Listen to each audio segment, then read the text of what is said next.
نحمده ونصلي ونسلم على رسوله الكريم أما بعد فأعوذ بالله من الشيطان الرجيم بسم الله الرحمن الرحيم يا أيها الذين آمنوا لا يحل لكم أن ترثوا النساء كرها ولا تعضلوهن لتذهبوا ببعض ما آتيتموهن إلا أن يأتين بفاحشة مبينة وعاشروهن بالمعروف فإن كرهتموهن فعسى أن تكرهوا شيئا ويجعل الله فيه خيرا كثيرا صدق اللہ العظیم۔ میرے محترم دوستو، میرے بھائیو، یہ سورۃ النساء کی آیت نمبر 19 ہے۔ اس آیت کے آخری حصے میں اللہ تبارک و تعالی نے بیویوں کے ساتھ حسن سلوک کا حکم دیا ہے، اچھا برتاؤ کرنے کا اللہ تعالی نے حکم دیا ہے۔ اللہ تعالی ارشاد فرماتے ہیں وَعَاشِرُوهُنَّ بِالْمَعْرُوفِ، کہ اپنی بیویوں کے ساتھ خوشگوار طریقے سے، خوش اسلوبی سے زندگی گزارو۔ فَإِن كَرِهْتُمُوهُنَّ، اگر کسی کو اس کی بیوی ناپسند ہو، بری لگے، تب بھی اس کے ساتھ تم اچھا سلوک کرو، یہ سوچ کر فَعَسَىٰ أَن تَكْرَهُوا شَيْئًا وَيَجْعَلَ اللَّهُ فِيهِ خَيْرًا كَثِيرًا، کہ دنیا میں کتنی چیزیں ایسی ہیں جو انسان کو بری لگتی ہیں، ناپسند ہوتی ہیں، کڑوی لگتی ہیں، مگر اللہ تعالیٰ انہی کڑوی بری چیزوں کو خیر کثیر کا ذریعہ بناتے ہیں، بڑا فائدہ انہی سے حاصل ہوتا ہے۔ ضروری نہیں ہے کہ ہر اچھی لگنے والی چیز اس میں فائدہ بھی زیادہ ہو، بعض چیزیں انسان کو بادل ناخواستہ برداشت کرنی پڑتی ہیں، اور انہی میں بڑے بڑے فوائد مضمر ہوتے ہیں، بڑے بڑے فائدے انسان کو حاصل ہوتے ہیں۔ کوئی بیمار ہو جاتا ہے، ڈاکٹر کہتے ہیں کہ آپریشن ہوگا، جسم کی چیر پھاڑ ہوگی۔ اب جسم سوئی کسی کو گوارا نہیں ہے کہ چبھ جائے، تو اتنا بڑا آپریشن کیسے کروائے گا؟ تو مگر اس کے بعد جو فوائد حاصل ہوتے ہیں، جو راحت حاصل ہوتی ہے، اس کے پیش نظر اس تلخی کو گوارا کر لیا جاتا ہے، برداشت کر لیا جاتا ہے۔ ایسے ہی اللہ تعالیٰ ارشاد فرماتے ہیں کہ اگر کسی کو بیوی ناپسند ہو تب بھی وہ اس کے ساتھ اچھا سلوک کرے، اللہ تعالیٰ اسی کی برکت سے اس کو کاروبار میں ترقی عطا فرمائے، اسی کی برکت سے اللہ تعالیٰ اس کو خیر کے کام کرنے کی توفیق عطا فرمائے، اس کی آخرت اچھی ہو جائے، اسی کی برکت سے اللہ تبارک و تعالی اسے نیک صالح اولاد عطا فرمائے جو اپنے باپ کے لیے ایک بڑا صدقہ جاریہ بن جائے۔ تو یہ عین ممکن ہے، اس لیے فرمایا کہ عورتوں کے ساتھ اچھا سلوک کرو۔ سورہ بقرہ کی آیت ہے، اللہ تعالیٰ ارشاد فرماتے ہیں وَلَهُنَّ مِثْلُ الَّذِي عَلَيْهِنَّ بِالْمَعْرُوفِ وَلِلرِّجَالِ عَلَيْهِنَّ دَرَجَةٌ، کہ جیسے مردوں کے عورتوں کے ذمہ حقوق ہیں، بالکل اسی طرح عورتوں کے بھی مردوں کے ذمہ حقوق ہیں، جتنے مردوں کے ہیں اتنے ہی عورتوں کے ہیں۔ یہ نہیں کہ مرد ہی کا حق ہو، عورت کا کوئی حق ہی نہ ہو، ایسا نہیں، بلکہ جیسے مردوں کے اور جتنے مردوں کے حقوق ہیں اتنے ہی عورتوں کے بھی حقوق ہیں، وَلِلرِّجَالِ عَلَيْهِنَّ دَرَجَةٌ، ہاں مرد کا ایک حق عورت سے زیادہ ہے، باقی حقوق مساوی ہیں، برابر ہیں، مرد کا ایک درجہ زیادہ ہے۔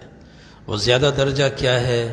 اس کو اللہ نے سورۃ النساء کی ایک آیت میں بیان فرمایا، الرجال قوامون علی النساء بما فضل اللہ بعضهم علی بعض وبما انفقوا من اموالهم، کہ زندگی کے کارواں میں، ازدواجی زندگی میں مرد کی حیثیت حاکم کی ہے، عورت کی حیثیت محکوم کی ہے، حکم مرد کا چلتا ہے، لیکن وہاں بھی حکم ہے کہ عورت گھریلو معاملات میں عورت سے بھی مشورہ کرے، فَإِنْ أَرَادَ فِصَالًا عَنْ تَرَاضٍ مِّنْهُمَا وَتَشَاوُرٍ فَلَا جُنَاحَ عَلَيْهِمَا۔ یہ سورہ بقرہ کی آیت ہے۔ اللہ تعالیٰ فرماتے ہیں گھریلو نظم باہمی مشاورت سے چلنا چاہیے، حاکم کو اپنی محکوم سے مشورہ کرنا چاہیے۔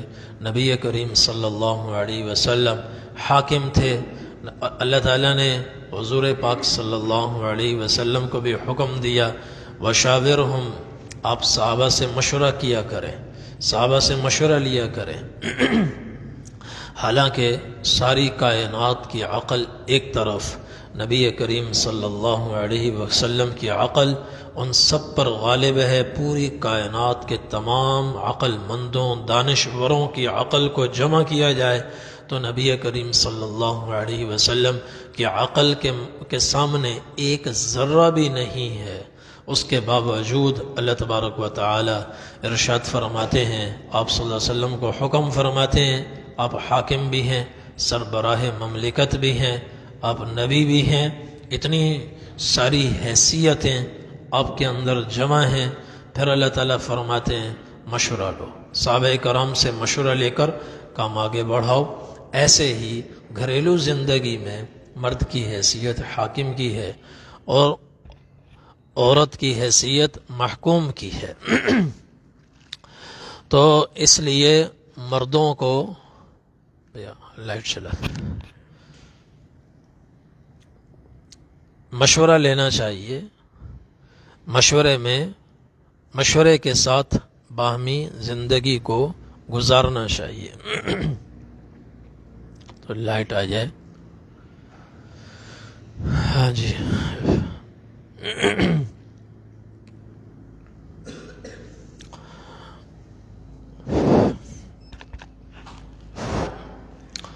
اور حجۃ الوداع کے موقع پر نبی کریم صلی اللہ علیہ وسلم نے وصیت فرمائی، تاکید فرمائی۔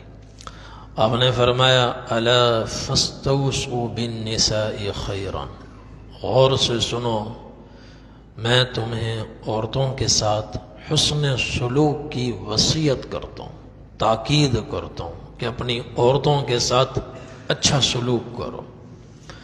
عورتوں کے لیے سفارش کہاں سے آ رہی ہے؟ کسی حاکم کی سفارش آئے، کسی وکیل کی سفارش آئے، کسی قاضی جج کی سفارش آ جائے، کسی MNA کی سفارش آ جائے، وزیر کی سفارش آئے، صدر کی سفارش آئے، تو آدمی نہ چاہتے ہوئے بھی اس کو قبول کرتا ہے کہ بھائی بڑے آدمی کی سفارش ہے، بڑے کی سفارش۔ عورتوں کے حق میں سفارش اللہ کے نبی خود فرما رہے ہیں اور تاکید فرما رہے ہیں کہ میں تمہیں وصیت کرتا ہوں، تاکید کرتا ہوں، عورتوں کے ساتھ اچھا سلوک کرو۔ جامع ترمذی کی روایت ہے، حضرت عائشہ رضی اللہ عنہا سے مروی ہے، فرماتی ہیں کہ نبی کریم صلی اللہ علیہ وسلم نے ارشاد فرمایا خیرکم خیرکم لأہلہ وانا خیر لکم من اہلی، کہ تم میں سب سے بہترین آدمی وہ ہے جو اپنی بیوی کے ساتھ اچھا سلوک کرتا ہے، اور پھر فرمایا میں تم سب سے بہتر ہوں کیونکہ میں اپنی بیوی کے ساتھ اور ازواج مطہرات کے ساتھ سب سے بہترین سلوک کرتا ہوں، سب سے اچھا سلوک کرتا ہوں۔ آپ صلی اللہ علیہ وسلم اچھا سلوک فرماتے اور سب سے بہترین سلوک فرماتے۔ آپ نے میاں بیوی کے حقوق بتائے کہ شوہر کا بیوی کے ذمہ حق ہے، بیوی کے ذمہ اور شوہر کے ذمہ بیوی کے حقوق ہیں۔ ان لکم علی نسائکم حقا، تمہارا عورتوں کے ذمہ حق ہے۔ کیا حق ہے؟ اللہ یعطین فروشکم من تکرہونہ، تمہارا عورتوں کے ذمہ حق ہے کہ تمہاری اجازت کے بغیر گھر میں کسی کو نہ آنے دیں، اور تمہارے مال کی حفاظت کریں، گھر کی حفاظت کریں، اور گھر کا نظم بہتر بنائیں، اولاد کی تربیت کریں۔ یہ حق ہے، عورت کی ذمہ داری ہے۔ اور عورتوں کے بھی تم پر حقوق ہیں۔ کیا؟ ان تحسنوا الیہن فی کسوتہن وطعامہن، کہ ان کے ساتھ اچھا سلوک کرو، اچھا برتاؤ کرو، وقت پر ان کو اپنی حیثیت کے مطابق کھانا بھی دو، لباس بھی دو۔ علی الموسع قدرہ وعلی المقتر قدرہ، اللہ تعالیٰ نے تمہیں مالی وسعت عطا فرمائی ہے تو فقیروں کی طرح خرچ نہ کرو، اپنی مالی حیثیت کے مطابق خرچ کرو۔ جو فقیر ہے وہ اپنی حیثیت کے مطابق خرچ کرے، مالدار اپنی حیثیت کے مطابق خرچ کرے۔ فقیر کو اللہ تبارک و تعالی غنی بنا دیں، پھر اس کو وہی پہلے طرز پر نہیں چلنا چاہیے۔ اللہ نے زیادہ دیا ہے تو اس کے حساب سے خرچ ہو، جیسی مالی حالت ہو اس کے اعتبار سے خرچ ہو۔ یہ بیویوں کا شوہر کے ذمہ حق ہے۔ حضور پاک صلی اللہ علیہ وسلم نے حقوق بیان فرمائے۔ اللہ اکبر، لا الہ الا اللہ، سبحان اللہ والحمد للہ ولا الہ الا اللہ واللہ اکبر، لا حول ولا قوة الا باللہ۔ جنریٹر بار بار بند ہو رہا ہے۔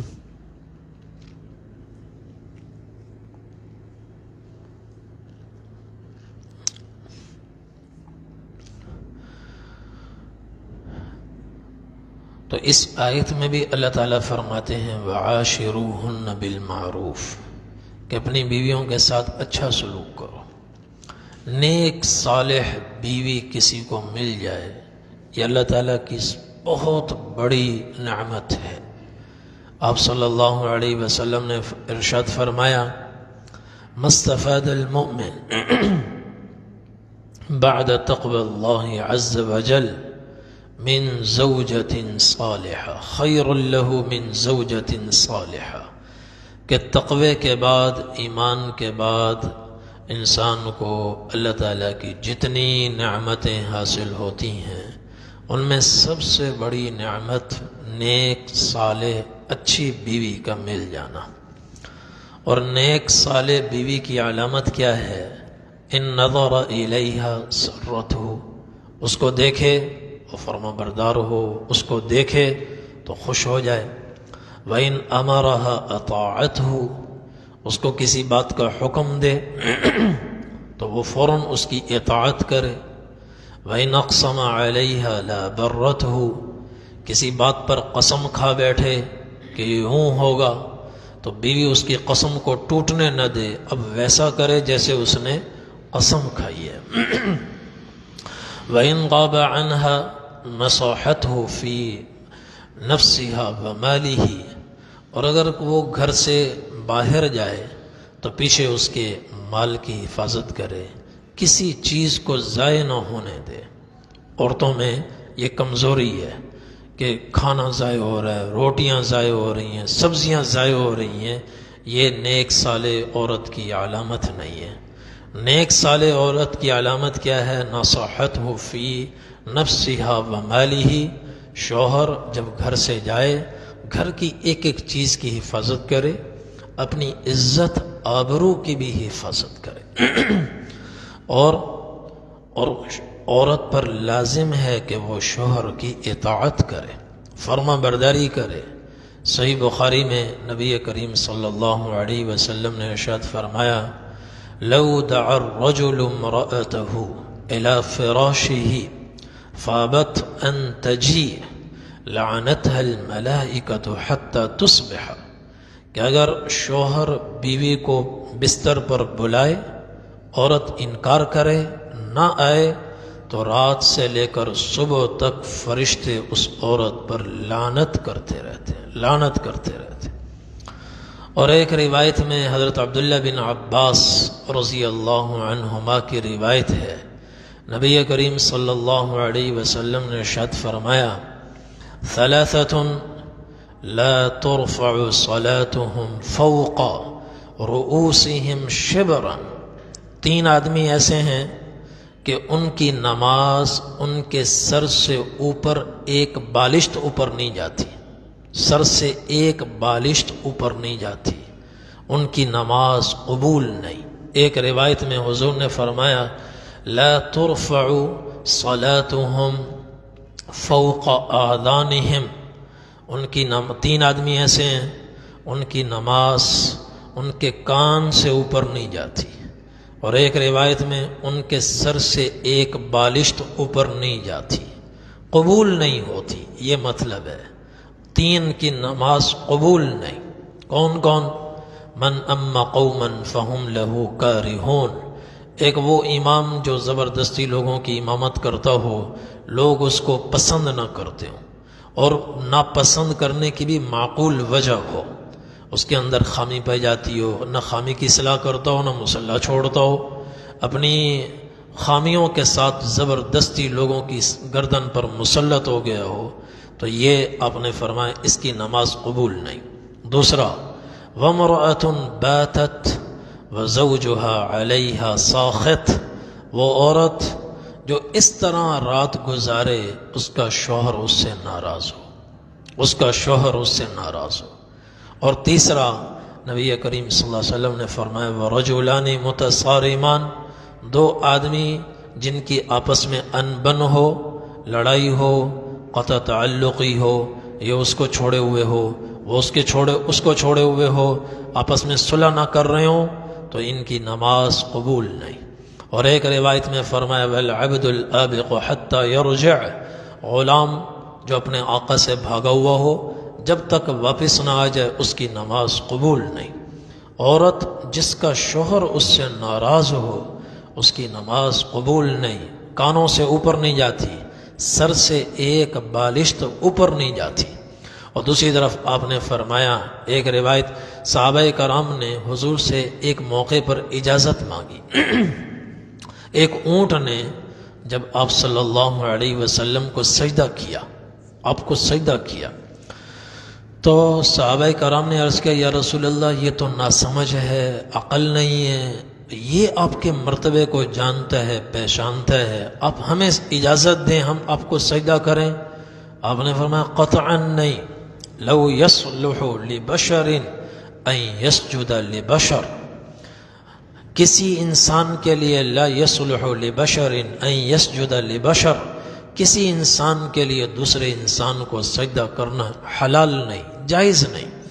اگر جائز ہوتا، کہیں کسی شکل میں کسی کے لیے سجدہ کرنا حلال ہوتا، لامرت المرأة ان تسجد لزوجها، تو میں عورت سے کہتا اپنے شوہر کو سجدہ کرو، کیونکہ شوہر کے بڑے حقوق ہیں، وہ اس کے لیے بڑی راتوں کو جاگتا ہے، سردی برداشت کرتا ہے، گرمی برداشت کرتا ہے، محنت کرتا ہے، گالیاں سنتا ہے، تلخیاں برداشت کرتا ہے، گرم سرد حالات کا مقابلہ کرتا ہے، اپنے بچوں کو ہوا تک نہیں لگنے دیتا، کبھی بیوی کے سامنے شکوہ تک نہیں ہے، وہ سمجھتی ہے کہیں درخت لگے ہوئے ہیں وہاں سے یہ توڑ توڑ کے لا رہا ہے اور یوں ہو رہا ہے، یہ نہیں پتا کہ وہ غریب کیا کچھ کر کے خون جلا کے ایک ایک پئی کما کما کر لا رہا ہے، کبھی شکوہ نہیں کرتا، شکایت نہیں کرتا، باہر کی تلخیاں سینے میں رکھتا ہے، وہ جانتا ہے، اللہ جانتا ہے، اور اس کو پتہ ہی نہیں چلتا۔ اس لیے شوہر کے عورت پر اتنے حقوق ہیں، آپ نے فرمایا اگر کہیں حلال ہوتا، جائز ہوتا، تو میں عورت سے کہتا اپنے شوہر کو سجدہ کرے۔ پھر شوہر کا حق بتلانے کے لیے ایک عجیب بات حضور پاک صلی اللہ علیہ وسلم نے ارشاد فرمائی،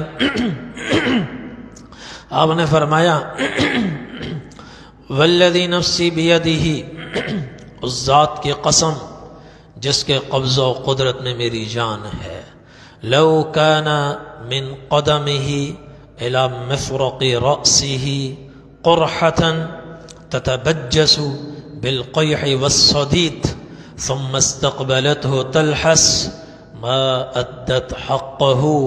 اگر شوہر کا پورا وجود پاؤں سے لے کر سر تک پھوڑے پھنسیوں سے گندے دانوں سے بھرا ہوا ہو اور ان سب پھوڑوں سے وہ لہو اور پیپ اور زہریلا مادہ مسلسل رس رہا ہو، عورت آئے بجائے روئی کے زبان سے پاؤں سے لے کر سر تک اس سب کو چاٹے، اس کے زخم صاف کرے، اس کی تیمارداری کرے، تب بھی وہ عورت شوہر کے حق کو ادا نہیں کر سکتی.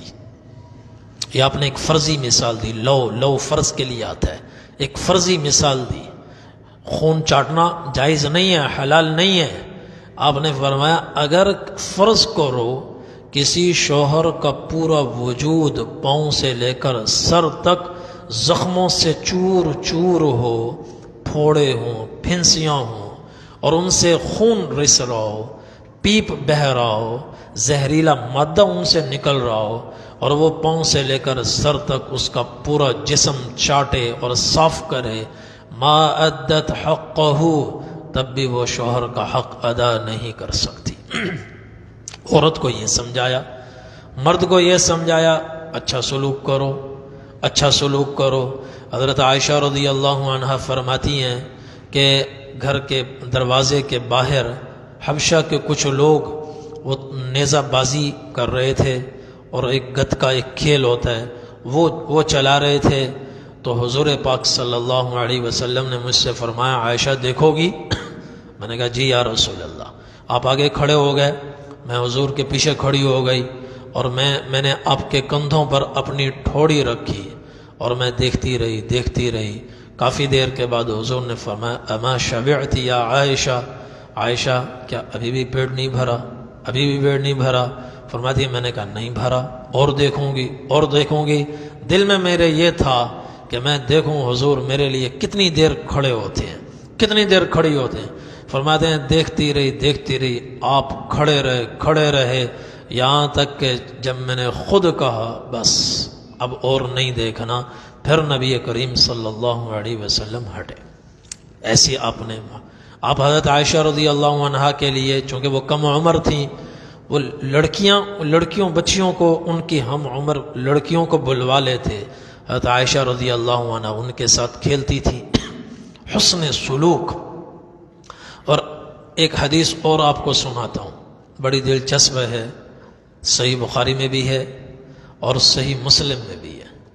حضرت عائشہ رضی اللہ عنہ فرماتی ہیں جلس 11 امرأة فتعاهدن وتعاقدن الا يكتمن من اخبارهن شيئا، کہ 11 عورتیں زمانے جاہلیت میں 11 عورتیں تھیں، وہ جمع ہوئیں. ایک دن انہوں نے طے کیا آج ہر عورت اپنے شوہر کے متعلق کچھ بتائے، چھپائے نہیں.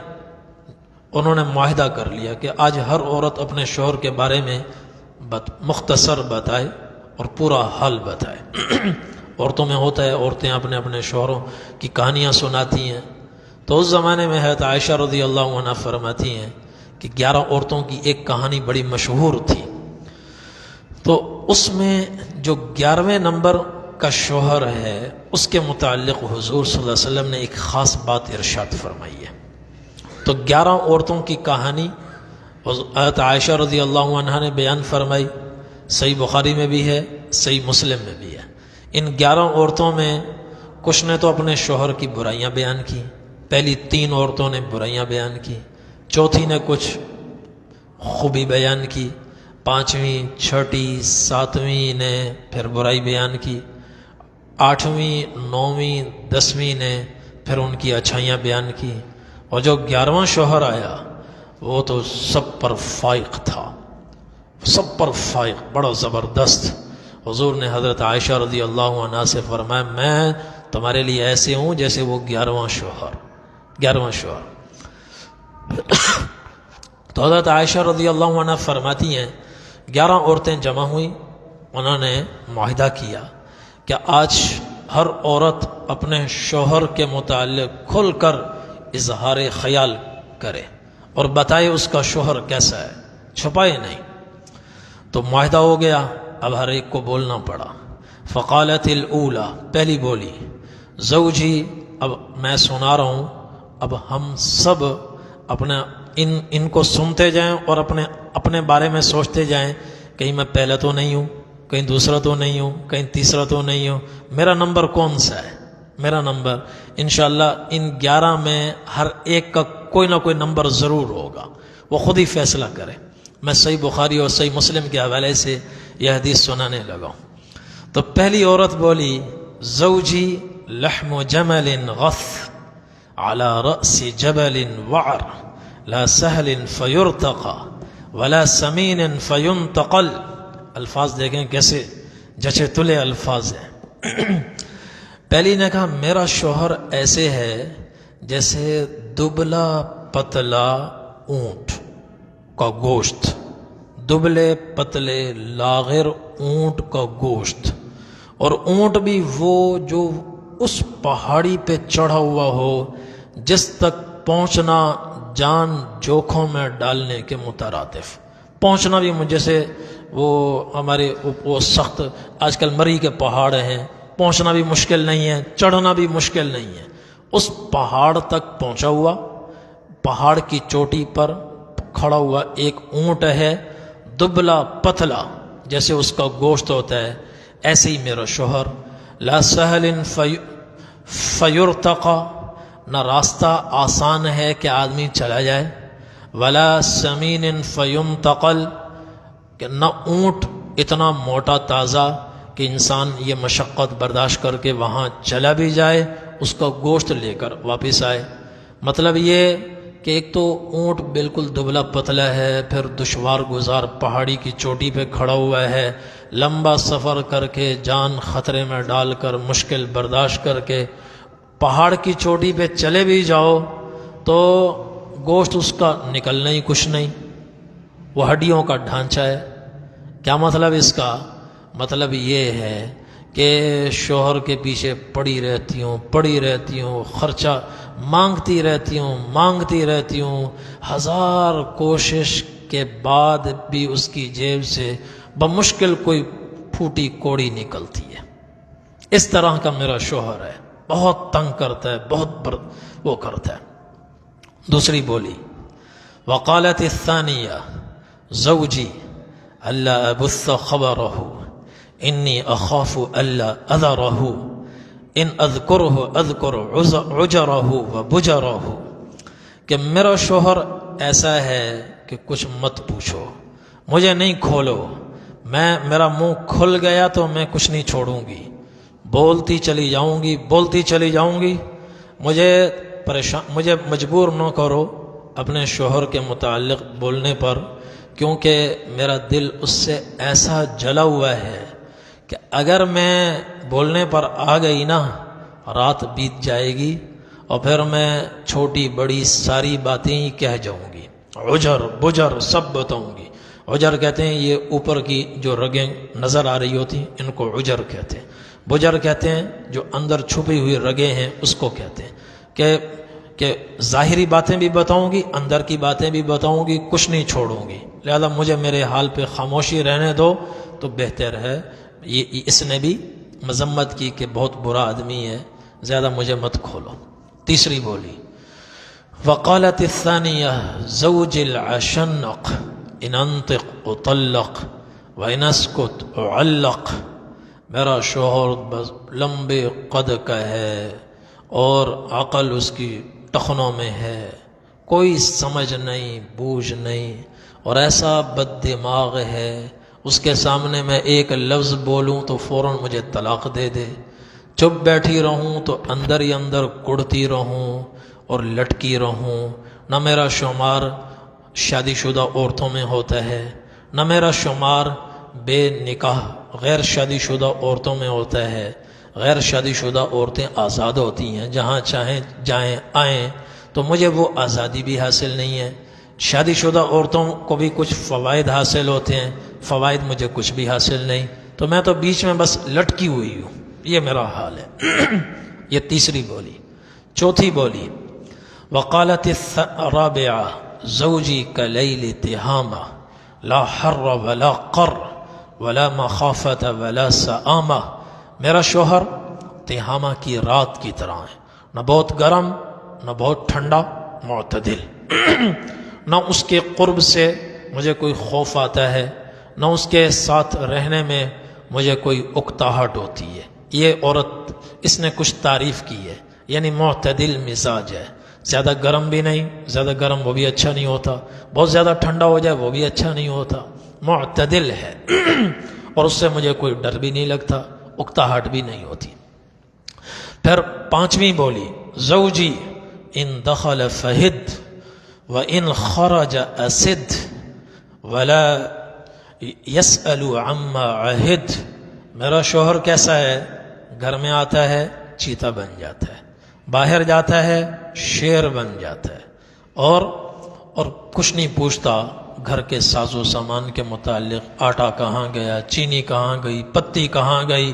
میں فیاض ہے، سخی ہے، میں کہیں بھی دے دوں تو وہ کوئی سوال نہیں کرتا، بعض پر روک ٹوک بھی نہیں کرتا. اس نے بھی کچھ تعریف کی، کچھ مذمت کی کہ گھر میں داخل ہوتا ہے چیتا بن جاتا ہے. چیتے سے مراد غافل.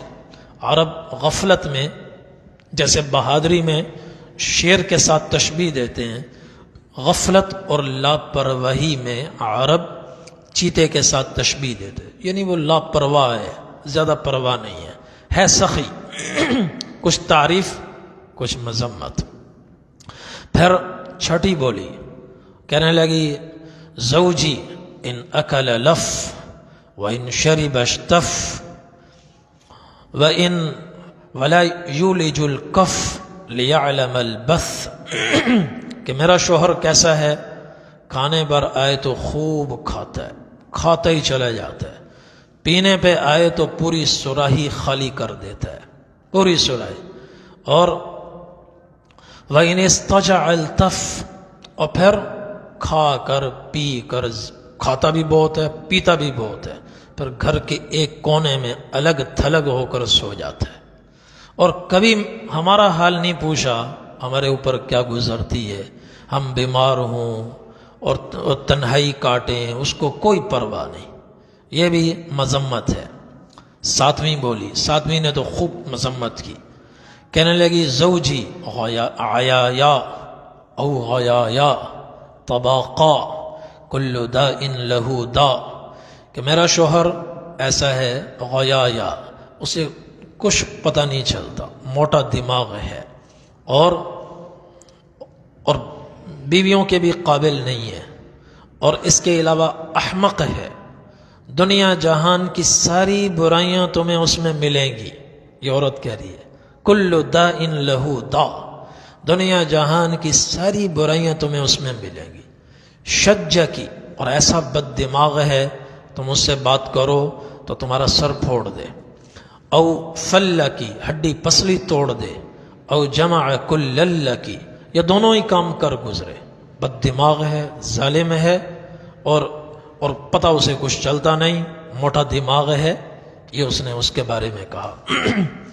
پھر آٹھویں بولی زوجی المس مس ارنب والریح ریح زرنب. یہ تعریف ہے کہ میرا شوہر کیسا ہے، وہ خرگوش کی طرح نرم اور ملائم، یعنی اچھا ہے، خوش مزاج ہے، اور ہر وقت زرنب جیسی خوشبو اس سے پھوٹتی رہتی ہے، خوشبو لگا کے پھرتا ہے. یہ تعریف ہے. اور نویں بولی زوجی رفیع العماد طویل النجات عظیم الرامات قریب البیت من النات. یہ بھی تعریف ہے کہ میرا شوہر اونچے درجے کا ہے، اعلیٰ خاندان کا ہے، عالی حسب عالی نسب، اور قد بھی لمبا، قد آور، اور گھر کے اندر راکھ ہی راکھ پڑی ہوتی ہے، راکھ ہی راکھ. راکھ زیادہ ہو کنایا ہے کہ سخی بہت ہے، مہمان آتے رہتے ہیں اور کھانے پکتے رہتے ہیں، لکڑیاں جلتی رہتی ہیں، اس لیے راکھ زیادہ ہے۔ اور گھر کہاں ہے؟ مجلس مشاورت کے قریب ہے، پارلیمنٹ کے بالکل قریب ہے، یعنی وہ بڑا سمجھدار ہے، اس کو بار بار پارلیمنٹ میں جانا پڑتا ہے، لوگ اس سے مشورے لیتے ہیں، یہ تعریف ہے۔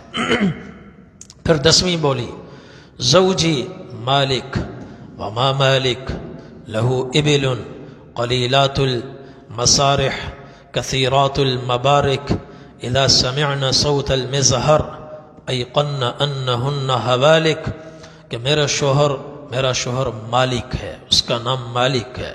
کہ مالک کے کیا کہنے، مالک کے کیا کہنے، اس کے بہت سے اونٹ ہیں، چراگاہوں میں کم چرتے ہیں اور گھر کے اندر زیادہ کھاتے ہیں، یعنی بڑا مالدار ہے۔ جو مالدار ہوتا ہے ان کے اونٹوں کو کھلانے پلانے کا انتظام گھر ہی میں ہوتا ہے، چراگاہ میں زیادہ نہیں جاتے۔ اور سخی اتنا ہے اذا سمعنا صوت المزہر ایقن انہن حوالک، اونٹوں کو باہر سے آنے والے کسی مسافر کے اونٹ کی گھنٹی اگر سنائی دے دے، اونٹوں کو یقین ہو جاتا ہے ہماری موت آ گئی، یعنی جیسے ہی کوئی مسافر آتا ہے فوراً مالک اونٹ ذبح کرتا ہے اس کے لیے، اتنا بڑا سخی ہے۔ یہ 10ویں عورت نے اپنے شوہر کا حال سنایا، تعریف کی کہ بڑا اونچا آدمی ہے۔ 11ویں عورت آئی، 11ویں عورت، اس کو غور سے سنیں، حضور صلی اللہ علیہ وسلم نے اس کے ساتھ اپنے آپ کو تشبیہ دی۔ 11ویں عورت نے کہا زوجی ابو زرع وما ابو زرع اناس من حلی اذنی وملأ من شحم عضدی فبجحنی فبجحت الی نفسی ووجدنی فی اہل غنیمت بشق فجعلنی فی اہل صہیل وعطیت ودائس ومنق فعنده اقول فلا اقبح واشرب فاتقنح وارقد فاتصبح، کہ اس نے کہا کہ میرا شوہر ابو زرع ہے، ابو زرع کے کیا کہنے، ابو زرع کے کیا کہنے، اناس من حلی اذنی، اس نے مجھے زیورات سے لاد دیا اور اتنا کھلایا پلایا کہ میرے بازو موٹے ہو گئے، میری صحت بحال ہو گئی، اور میں قسم پرسی کی زندگی گزار رہی تھی اپنے ماں باپ کے گھر میں، غربت میں تھے، فقر میں تھے، ایک کونے میں ہم پڑے ہوئے تھے، گھر میں چند بکریاں تھیں دبلی پتلی، انہیں پر ہمارا گزارا تھا۔ یہ وہاں سے مجھے بیاہ کر اپنے گھر میں لایا، یہاں گھوڑے بھی ہیں، اونٹ بھی ہیں، اور غلہ بھی بے تحاشا ہے، کہیں گہائی ہو رہی ہے، کہیں چھنائی ہو رہی ہے، اور یہاں میں کھاتی ہوں، میرے کھانے پر کوئی اعتراض نہیں، سوتی ہوں تو صبح تک سوتی رہتی ہوں، مجھے جگایا نہیں جاتا، چونکہ گھر میں نوکر چاکر زیادہ ہیں، اور اقول فلا اقبح، بات کرتی ہوں تو کوئی مجھے روکتا نہیں ہے، ٹوکتا نہیں ہے، مجھے برا نہیں کہا جاتا، میری بات پر اعتراض نہیں کیا جاتا، بڑی مجھے عزت ملی ہے۔ ام ابی زرع فما ام ابی زرع عقومها رداح وبیتها فصاح، اور میری ساس ام زرع، واہ واہ، اس کے کیا کہنے، اس کے غلے سے بوریاں بھری رہتی ہیں اور گھر بڑا کشادہ ہے، گھر بڑا کشادہ ہے۔ ابن ابی زرع فما ابن ابی زرع مضجعه كمثل شطبہ ويشبعه ذراع الجفرہ، اور ابو زرع کا بیٹا، واہ، اس کے کیا کہنے، اس کی وہ سوتا بھی ہے تو ہوشیار ہو کر سوتا ہے، ہوشیار ہو کر کوئی خطرہ ہو نیند میں سے ایک دم لپک کر کھڑا ہوتا ہے، اور کم کھانا کھاتا ہے اور چاق و چوبند ہے۔ اور بنت ابی زرع فما بنت ابی زرع، ابو زرع کی بیٹی کے کیا کہنے، طوع ابیہا وطوع امیہا وملء کسائیہا وغیظ جارتیہا، کہ اپنی ماں کی آنکھوں کی بھی ٹھنڈک ہے اور باپ کی آنکھوں کی بھی ٹھنڈک ہے، یعنی گھر خوش اخلاق، خوش مزاج پاک کردار، اس کی وجہ سے نہ باپ کی رسوائی نہ ماں کی رسوائی، ماں کا سر بھی فخر سے بلند اور اس کی وجہ سے باپ کا سر بھی فخر سے بلند، اور صحت مند، خوبصورت، حسین و جمیل اتنی کہ اس کی سوکنیں اس سے جلتی ہیں، ایسی ہے۔ اور وجاریت ابی زرع فما جاریت ابی زرع، اور گھر کی لونڈی کے کیا کہنے، وہ بھی اپنی مثال آپ ہے، منفرد شان رکھتی ہے۔ لا تملأ بیتنا تعشیشا ولا تبث حدیثنا تبثیثا ولا تنقص میرتنا تنقیثا۔ اس کے اندر 3 بڑی خوبیاں ہیں۔ ایک خوبی یہ ہے کہ گھر کو صاف رکھتی ہے، شفاف رکھتی ہے، کوڑا گھر میں نہیں ہونے دیتی، ہر وقت جھاڑو لگاتی ہے، گھر چمکتا ہوا نظر آتا ہے۔ دوسری خوبی، گھر کے اندر کی بات باہر نہیں نکالتی، اندر کی بات باہر نہیں نکالتی۔ اور تیسری خوبی کہ گھر کی کوئی چیز چوراتی نہیں ہے، ہر امانت دار ہے۔ تو نوکرانی کے اندر یہ 3 خوبیاں ہونی چاہیے کہ بات باہر نہ پہنچائے، اندر کی بات، گھر کی بات باہر نہ پہنچائے، اور کوئی چیز چورائے نہیں، اور صاف ستھرا گھر کو رکھے۔ کہ تو یہ بھی اپنی مثال آپ۔ ابو زرع وہ اپنی مثال آپ، کیا کہنے ابو زرع کے، شوہر ابو زرع کیا کہنے اس کے، ساس ام زرع کیا کہنے اس کے، اور بیٹی ابو زرع کی بیٹی کیا کہنے اس کے، بیٹا کیسا چاق و چوبند، خوبصورت اور بہادر، کیا کہنے اس کے۔ پورے گھر کا نظام شاندار چلا۔ پھر آگے کہتی ہے فخرج ابو زرع والاوطاب تمخص۔ ایک صبح جب گھر کے اندر وہ دودھ لا کر اس کو چمڑے کے تھیلے میں ڈال کر اور اس کو بلویا جا رہا تھا مکھن نکالنے کے لیے، لسی بنانے کے لیے، صبح سویرے کا وقت تھا، یہ گھر میں کام ہو رہا تھا۔ اس وقت ابو زرع گھر سے نکلے، باہر گئے، اور چلتے چلتے کہیں فلقی امرأة معها ولدان لها كالفهدين يلعبان من تحت خصرها برمانتين۔ ایک عورت پر نظر پڑی، ایک عورت پر نظر پڑی، وہ کیسی عورت تھی؟ اس کے ساتھ 2 بچے تھے، وہ اپنی ماں کے ساتھ چھاتی پہ چڑھ کر کھیل رہے تھے اور وہ 2 بچے چیتے کی طرح خوبصورت۔ تو ابو زرع کا اس پر دل آ گیا، فطلقنی ونکحها، مجھے طلاق دے دی، اس سے نکاح کر لیا، میں مطلقہ ہو گئی۔ پھر کیا ہوا؟ کہتی ہے فنکحت بعده رجلا سریا رکب شریا واخذ خطیا واراح علی نعما ثریا واعطانی من كل رائحة زوجا وقال کلی ام زرع فمیری اہلکی۔ میں نے اس کے بعد پھر عدت گزرنے کے بعد ایک اور آدمی سے شادی کی، اس میں 5 باتیں۔ ایک، وہ بھی عالی نسب، عالی حسب، سردار تھا، اپنی قوم کا سردار تھا، اور تیز رفتار عالی نسل گھوڑے پہ سوار ہوتا تھا، اور بہادروں کی طرح خطی نیزہ ہر وقت ہاتھ میں رکھتا تھا۔ اور اس نے مجھے بے تحاشا مویشی لا کر دیے، میرا گھر مویشیوں سے اس نے بھر دیا، اور ہر قسم کے مویشیوں سے اس نے مجھے جوڑا دیا، اور مجھ سے کہا یا ام زرع کلی ومیری اہلکی، اے ام زرع جتنا چاہو کھاؤ اور جتنا چاہو اپنے میکے لے جاؤ۔ یہ خوبی بھی بعض شوہروں میں ہوتی ہے۔ وہ دوسرا شوہر ایسا تھا، اتنا کچھ اس نے دیا اور ساتھ میں اجازت دی، جتنا چاہو کھاؤ، جتنا چاہو میکے لے جاؤ۔ آگے فرماتی ہیں 11ویں عورت کہہ رہی ہے لو جمعت كل شيء اعطانيه ما بلغ اصغر آنیت ابی ذر، کہ اگر اس دوسرے شوہر نے جتنا کچھ مجھے دیا، یہ سارا جمع کر کے ابو ذر، وہ پہلا شوہر، اس کے گھر کے چھوٹے سے چھوٹے برتن میں بھی یہ سب ڈال دوں تو وہ چھوٹا برتن بھی نہیں بھرے گا۔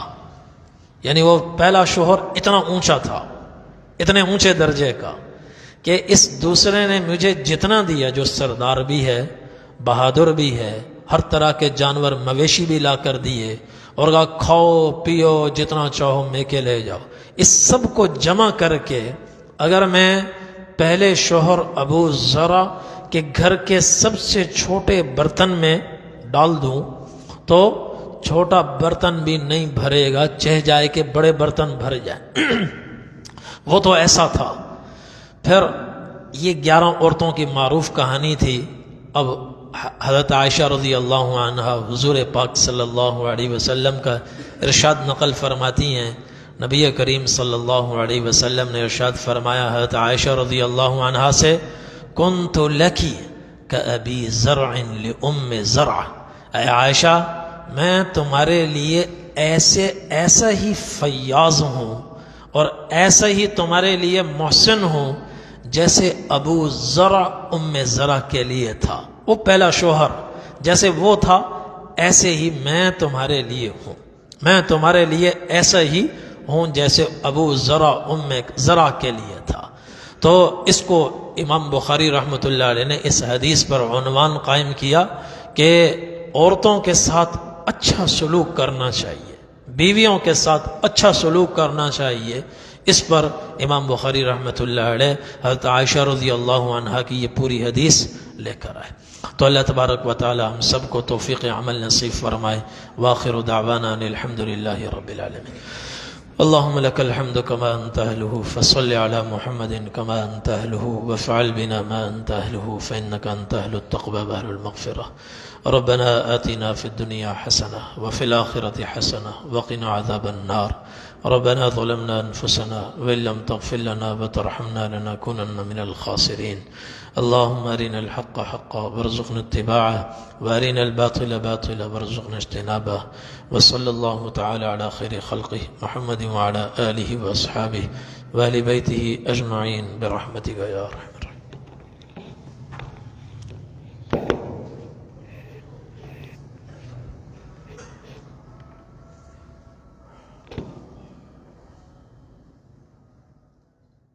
درس قرآن.com